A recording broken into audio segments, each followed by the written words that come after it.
Hello, and welcome to this presentation on approaches and strategies to develop social skills for individuals with ASD. One of the fundamental characteristics of ASD is the presence of persistent deficits in communication and social interaction. In fact, the topic of the Autism Learning Partnership's most recent webinar was ASD and social interaction.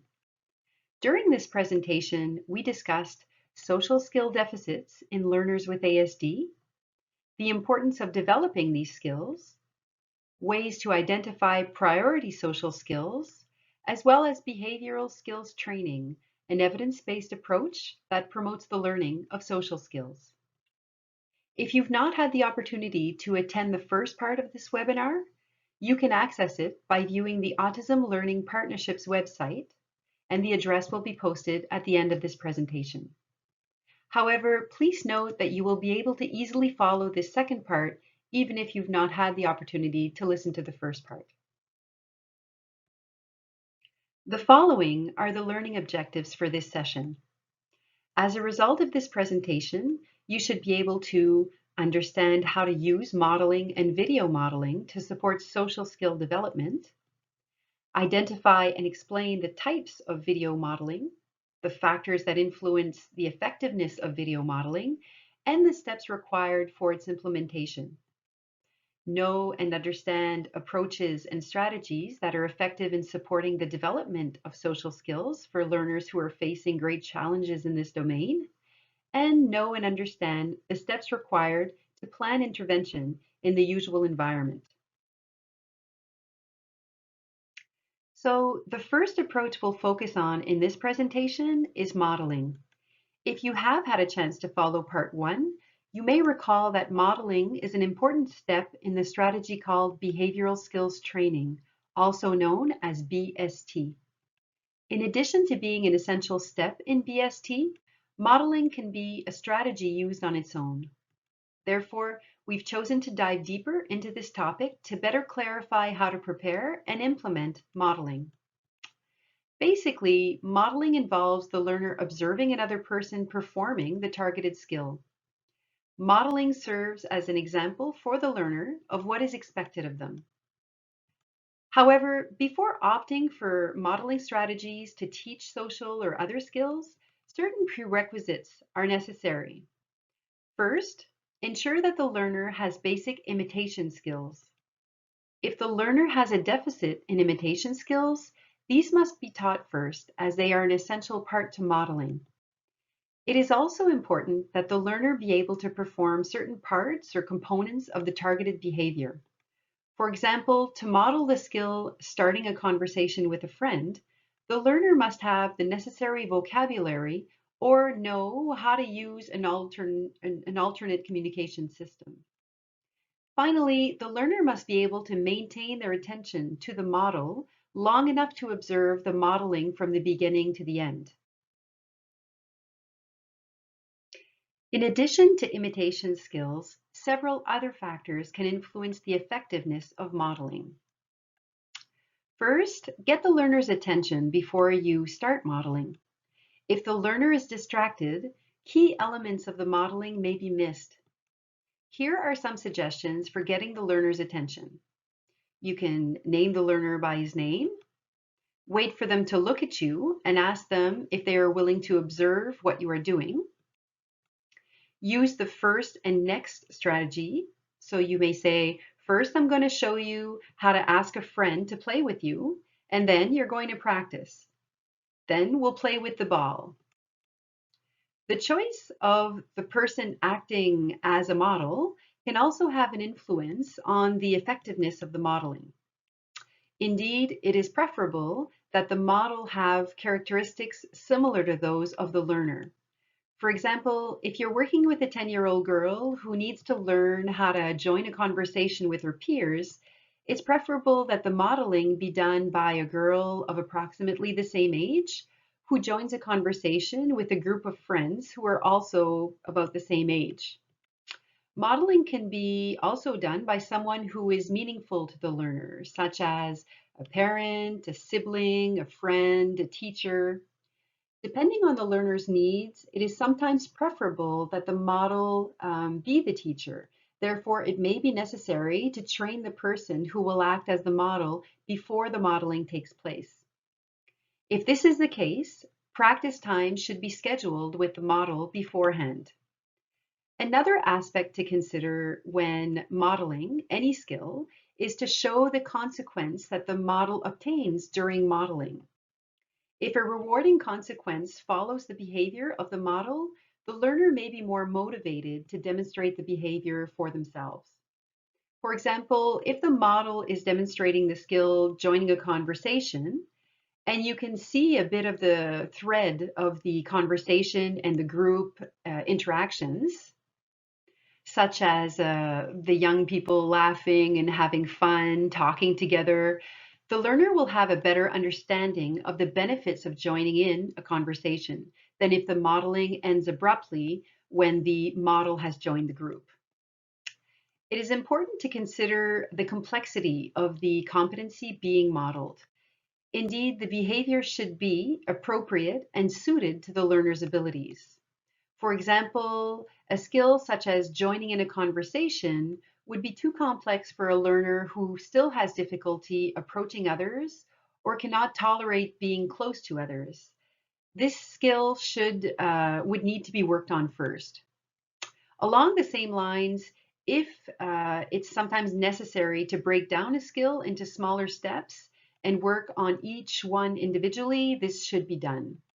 It is important to avoid showing examples that are too complex or too long, as there is a risk of losing the learner's interest or attention. Remember, attention is not, if it's not sustained, the learner may miss important elements or cues of the modeling. It's also favorable that the context of the modeling reflects the real situation in which the behavior is expected to occur. Whenever possible, modeling should take place in a location where the skill would normally be used. For example, if the learner is expected to wait in line in the cafeteria, the modeling should take place in the cafeteria. Finally, it's important that modeling is repeated as many times as necessary. The model can adjust the modeling to the specific needs of the learner with each repetition.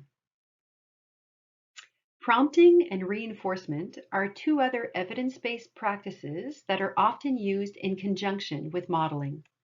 In fact, modeling has been shown to be more effective when combined with prompting and reinforcement. Prompts are cues that are used to help the learner perform a skill and to ensure that they perform it correctly.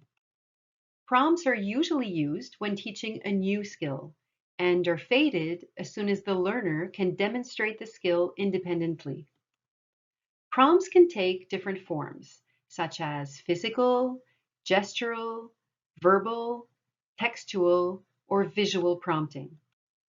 For example, we could model the skill greeting others before the learner gets on the bus. When the learner gets on the bus, the adult could stand outside the vehicle to prompt the learner to wave to the bus driver using physical prompting, where the adult would raise the learner's hand to greet the bus driver. Gestural prompting could be used by pointing at the driver. Verbal prompting by giving a verbal reminder to the learner to say hello to the driver. Textual prompting by showing the word hello to the learner, or visual prompting by showing them an image of someone who is waving. Reinforcement occurs when an object or activity is offered as a result of the behavior and increases or maintains the likelihood that the behavior will occur again in the future. At the beginning of the instruction, continuous reinforcement is used, meaning the learner is reinforced each time the behavior occurs, in order to increase the frequency of the target behavior. When the learner has mastered the skill, reinforcement is faded using intermittent reinforcement. In other words, some occurrences of the behavior are reinforced and others are not. We need to transfer to natural reinforcement, such as positive interactions with others, as soon as it's possible. For more information about reinforcement, please visit our website where you will find a webinar on this topic. As mentioned earlier, video modeling can also be used as an effective strategy. Video modeling is an intervention where the learner watches a video in which a model demonstrates the target behavior. The learner must then imitate the behavior. Previously, video modeling could be seen as a long and laborious process requiring materials that were not always readily available. However, with the development of modern technology and the arrival of smartphones, all the equipment needed to perform quality video modeling is now available.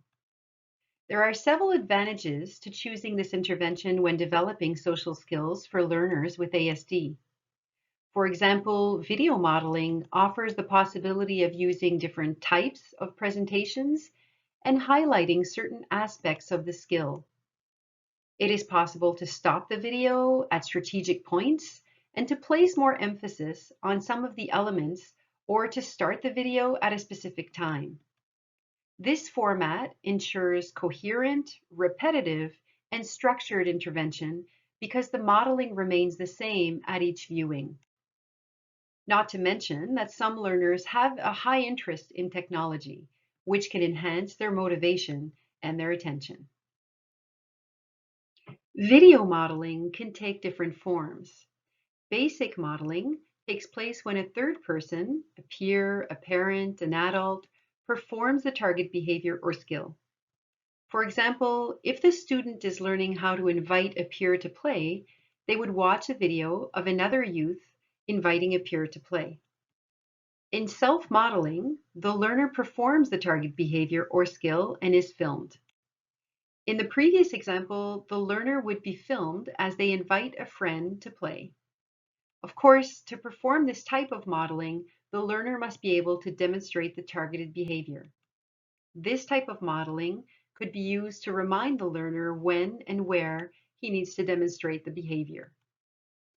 Point of view modeling, on the other hand, shows the perception of the model, the learner, or others as they perform the skill. In this type of video, we do not see the entire model, but only parts of it.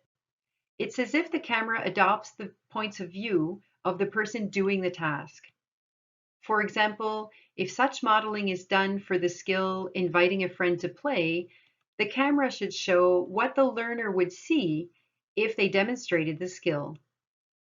Video prompting is also used with a skill that can be divided into several steps. The video shows an example of each part of the skill. A pause is taken between each part so that the learner can practice the part of the skill being viewed. This same process is repeated until the sequence is complete. For example, the skill inviting a friend to play could be divided into different steps and shown one step at a time to the learner. Of course, video modeling may require more preparation and resources than face-to-face modeling, since the behavior must be filmed beforehand. However, several best practice strategies can be put in place to facilitate this. First, it's important to clearly identify the behavior to be modeled. Sometimes the model needs to be trained, which may involve the use of scripts and practice. When it's time to film the video, it is preferable to shoot in the natural environment. If possible, use locations where the learner will be expected to use the skill. When editing the video, it is possible to add titles, subtitles, captions, etc. Avoid videos that are too long. As a general rule, a maximum of 2 to 3 minutes is recommended. Before proceeding to the viewing, prepare the venue. In other words, limit distractions and ensure that the lighting is conducive to viewing. If the learner will be using equipment during practice following the viewing, ensure that the equipment is available for use. Let's take a moment to review. To the statement, there are no prerequisite skills required for modeling, would you say this is true or false?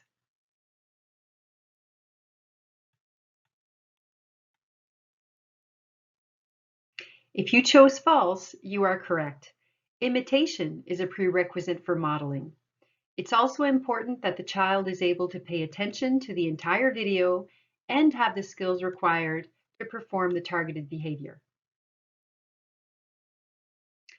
For learners who have significant challenges in terms of communication and social interaction, some of the strategies mentioned so far may be difficult to implement. For learners who have very limited attention span, who cannot imitate, or who have difficulty understanding simple instruction, other strategies may be required to develop social skills. First of all, it's important to remember that just because a learner has important communication challenges, it does not mean that they cannot develop social skills.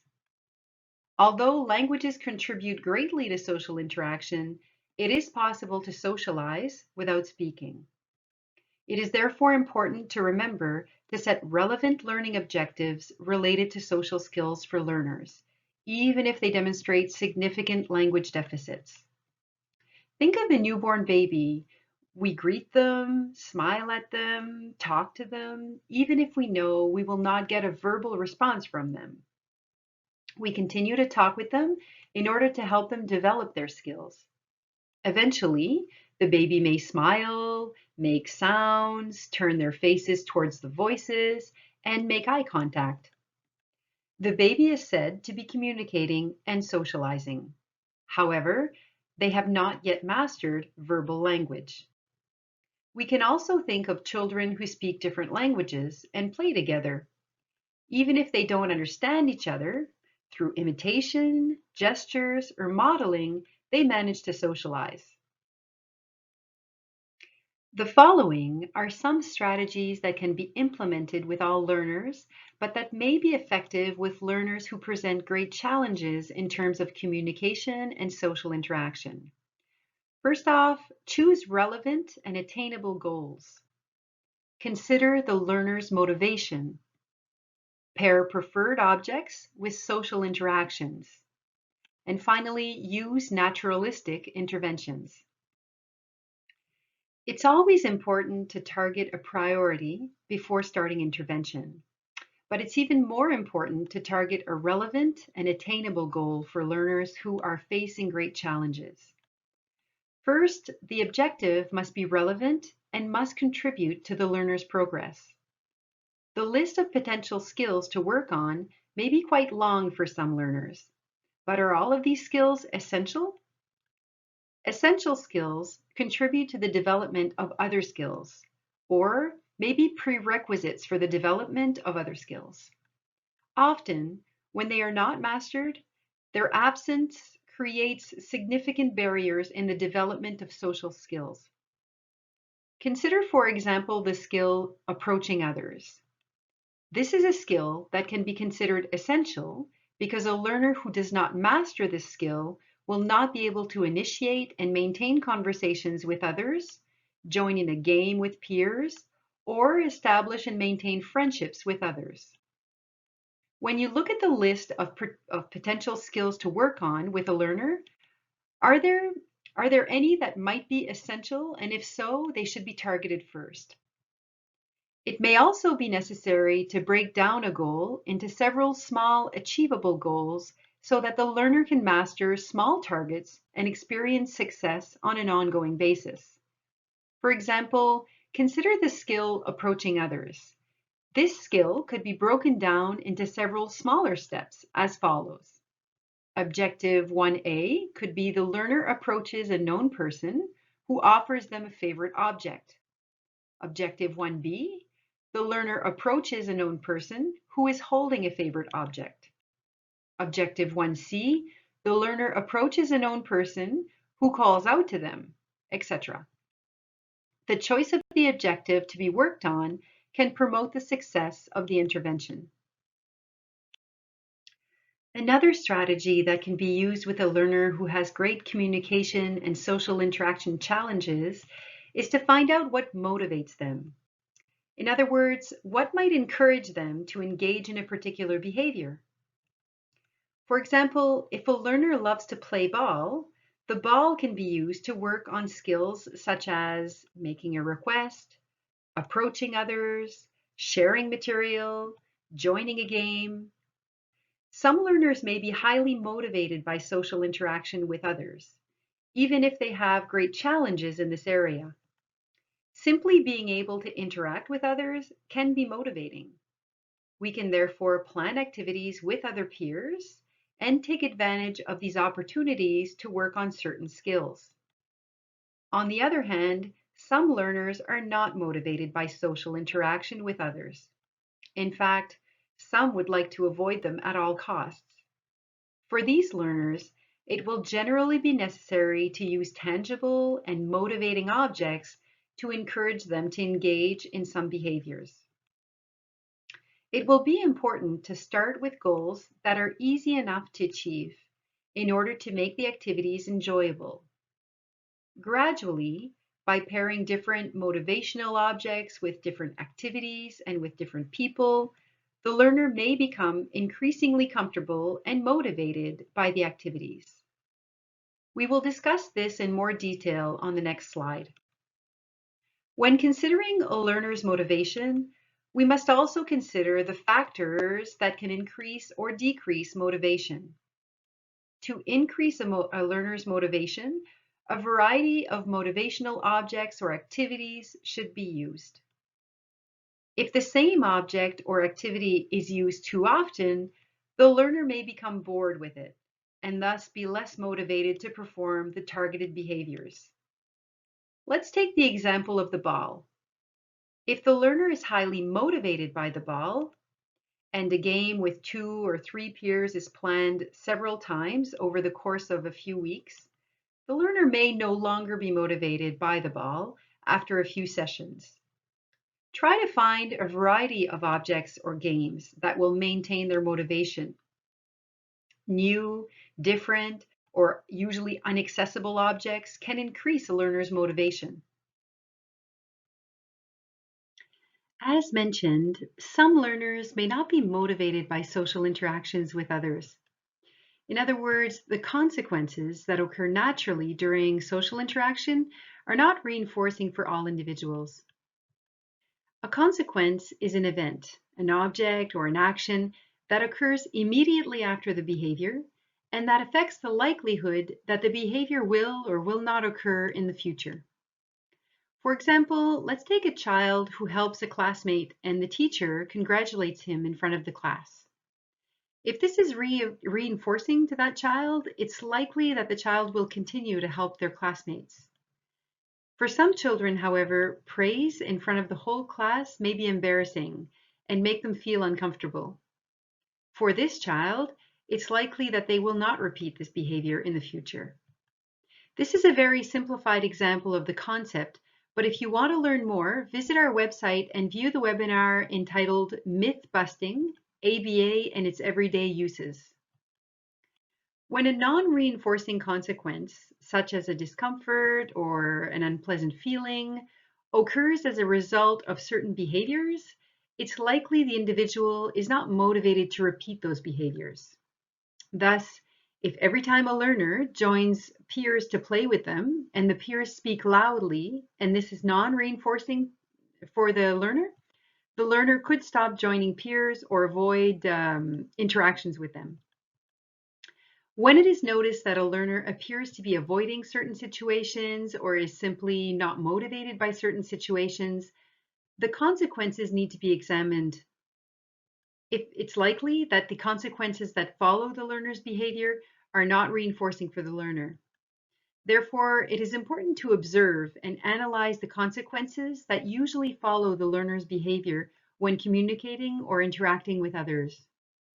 It is possible to make some small modifications to the environment to ensure that the consequences are reinforcing for the learner, and thus motivating him or her to demonstrate the targeted behaviors related to communication and to social interaction. If certain consequences appear to be non-reinforcing for the learner, evident by the fact that they're not motivated to demonstrate the targeted behavior related to communication and social interactions, it may be possible to eliminate these variables completely or partially from the environment. For example, If noises are non-reinforcing to the learner, it may be possible to ask peers to speak less loudly or to guide the learner to other peer groups that naturally speak less loudly. Of course, increasing noise tolerance could be a skill to work on with the learner. But as mentioned earlier, it is impossible to work on everything at the same time. On the other hand, if noise tolerance is an essential skill that has an effect on many other areas of the learner's life, one might choose to target this skill immediately. This way, noise, which was initially a non-reinforcing consequence, would no longer have the same effect on the learner's behavior.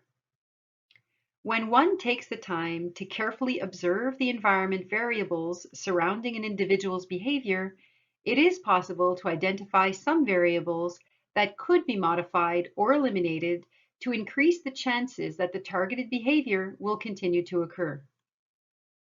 On the other hand, it is sometimes not possible to completely eliminate some variables from the environment. If this is the case, attempts can be made to include highly reinforcing consequences in order to minimize the effect of lesser reinforcing consequences. In other words, if a non-reinforcing consequence, such as noise, cannot be completely eliminated, one could try to include one or more very reinforcing consequences to minimize the negative effects of noise. For some individuals, very few objects or activities have a naturally reinforcing effect. It may therefore be difficult to include reinforcing consequences that will motivate the learner to demonstrate the targeted behaviors. Pairing is a strategy that involves pairing two or more objects, activities, or events in order to increase their value.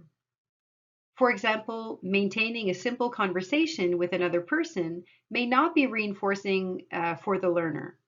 It may therefore be difficult to motivate them to develop different abilities related to this social skill. However, if the learner has an interest in video games, the peer and the learner could discuss this topic while the learner practices certain techniques related to maintaining a conversation. In this case, the video games were paired with the conversation with the peer so that the conversation and the peer themselves would become reinforcing for the learner. By repeating this exercise, possibly with other peers and with other topics that are preferred by the learner, it may be possible to transform non-reinforcing consequences into reinforcing consequences and thus increase the chance that the learner will want to continue to demonstrate the behaviors that have been learned. It is also possible for the learner to develop an initial bond with another person by pairing that person with a favorite object. For example, by playing with the ball with the learner, the adult is paired with the ball and can thus have a reinforcing effect on the learner. When a person is paired with a reinforcing consequence, it creates a bond that allows them to gain a learner's trust. A key factor in the development of social skills is to ensure that the learner approaches others and tolerates being approached. In some cases, it may be necessary to focus on play first to encourage this trust. Let's take a moment to review. Let's see what the correct answer is to this statement. Undeveloped essential skills, A, can never be developed. B, often present a barrier to the development of other skills. Or C, always have prerequisite skills that need to be developed first.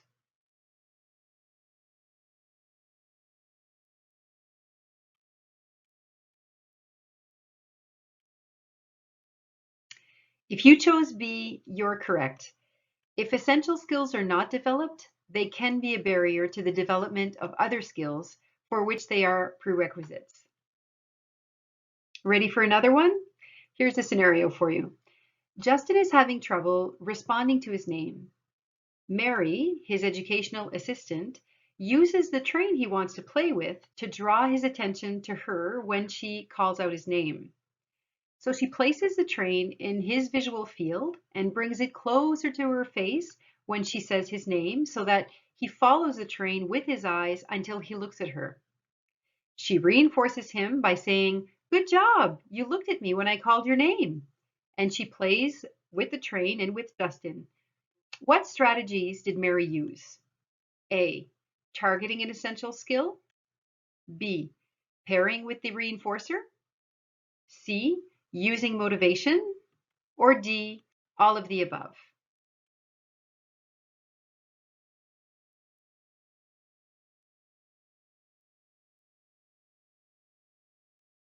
So if you chose D, all of the above, you are correct.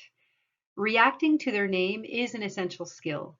In addition, Mary used the train Justin wanted as a reinforcer, so he is motivated to respond.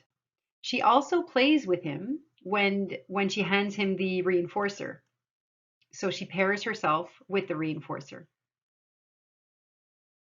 Naturalistic interventions are behavioral interventions that are implemented during the learner's daily routines or activities. In other words, these interventions are naturally integrated into activities that the learner is already doing, which promotes the generalization of skills in real context. They can be implemented with learners with different strengths and challenges in terms of language and social skills. In addition, this type of intervention can easily be practiced in different contexts, whether at home, in the community, or at school, and as a part of a variety of daily routines. Naturalistic interventions must be based on the interests of the learner. They can be planned, but it's also possible to take advantage of opportunities that arise spontaneously to work on certain skills with the learner. The following are examples of opportunities where naturalistic intervention could be implemented at home, at school, or in the community. For example, during meals or snacks, we could encourage the learner to make requests, verbal or nonverbal, when they demonstrate a desire for a food or a drink. During a discussion with all family members, practice the staying on topic skill. During playtime, play with the learner and discuss different topics with emphasis on taking turns to speak. Play a preferred game close to the learner to encourage them to approach you while they play. When the learner is getting ready to go out, wait for the learner to ask you for help when zipping their coat or tying their shoes. During community outings, encourage the learner to order their own meal at the restaurant. Encourage the learner to smile at people when they greet them.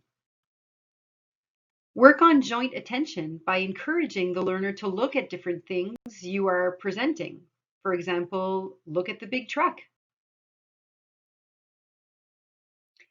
Naturalistic interventions are conducted during daily activities or routines, but must take into account the learner's motivation.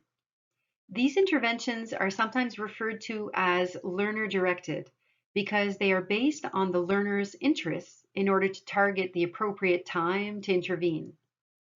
Therefore, it is very important to ensure that the routine or activity chosen to implement this type of intervention contains a motivating element for the learner. In the following example, we see that it is possible to work on two different skills by considering a single motivating element. If the learner loves chocolate cake, we could try to motivate them to make a request by offering them a piece of cake without the fork.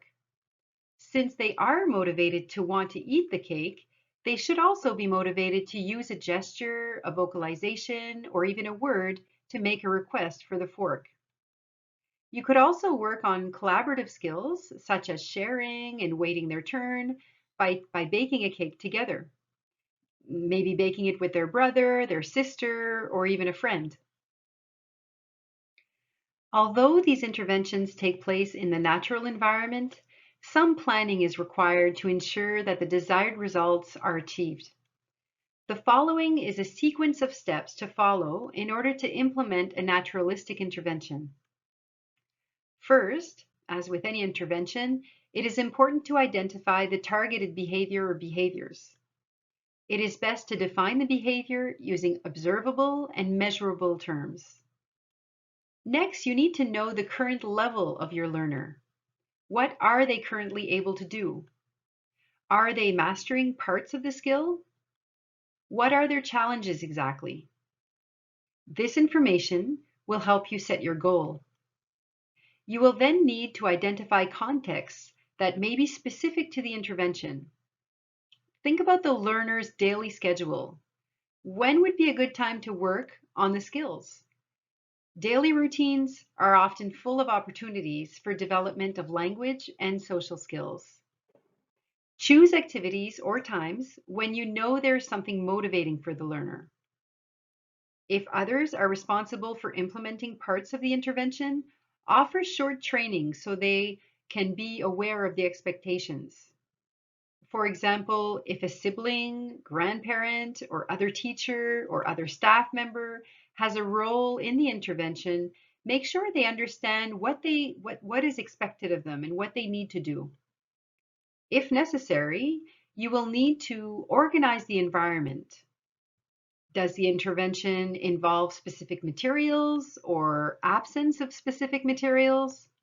For example, you could prepare a craft activity with the learner and place all the materials in a transparent bin to encourage the learner to ask for objects they need.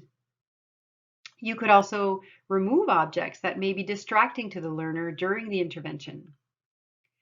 During implementation, the people involved will need to interact with the learner and create a positive climate.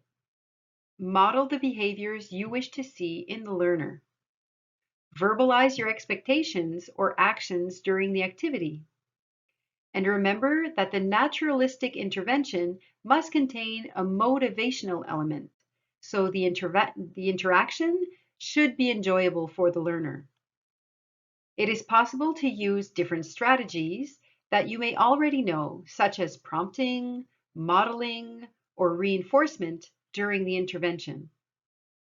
The goal is for the learner to be successful, so be sure to provide the necessary support.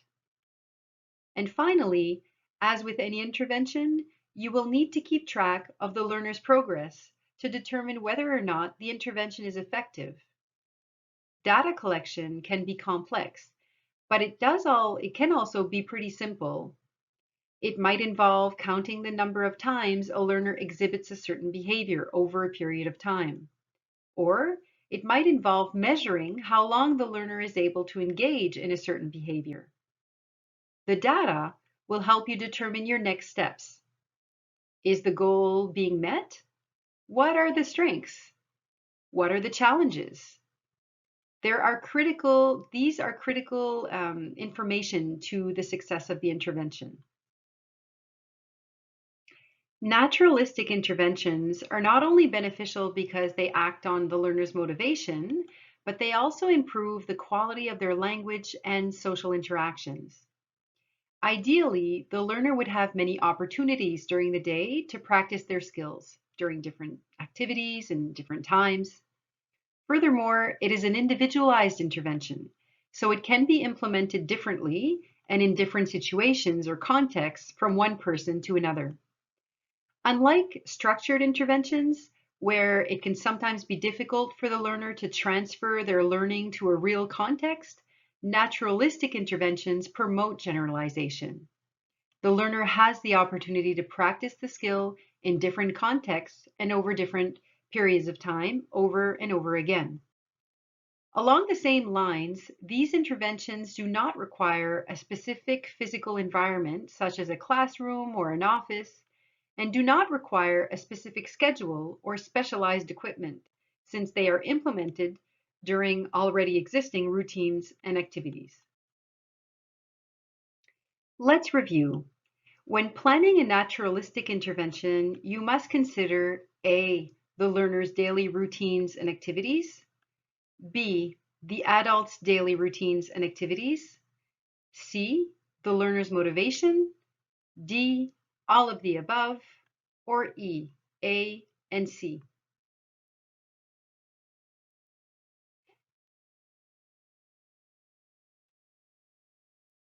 If you chose E, you are correct.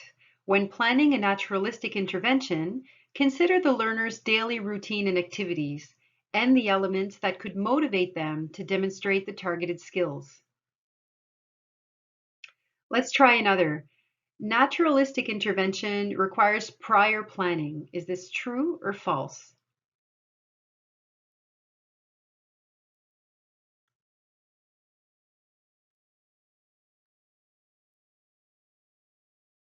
If you chose true, you are correct. Interventions should be planned according to the objectives the learner is currently working on. If the learner is working on interactions with peers, interventions should target those interactions. So this webinar was a follow-up to the one entitled ASD and Social Interaction, and was designed to introduce you to other strategies that can be used to help learners with ASD develop social skills. We discussed modeling and video modeling and the important elements to consider when implementing these strategies. We also discussed the importance of choosing relevant and attainable goals, especially for learners who are highly challenged in the area of social skills. There are hundreds of social skills that could be worked on at any given time, but it is important to target the essential skills that will have the greatest impact on the quality of life of the learner and of the people around them. Next, we must consider the learner's motivation in order to increase the likelihood that they will demonstrate the targeted skills. It is also necessary to analyze the consequences that follow these behaviors and try to eliminate or minimize non-reinforcing consequences and replace them with reinforcing consequences. Finally, naturalistic interventions can be used with all learners with ASD, regardless of their strengths and challenges. This type of intervention is also based on the learner's motivation and takes place during daily activities or routines. We hope that you now have a better understanding of some of the strategies that can be used when teaching social skills, and we look forward to seeing you at an upcoming webinar.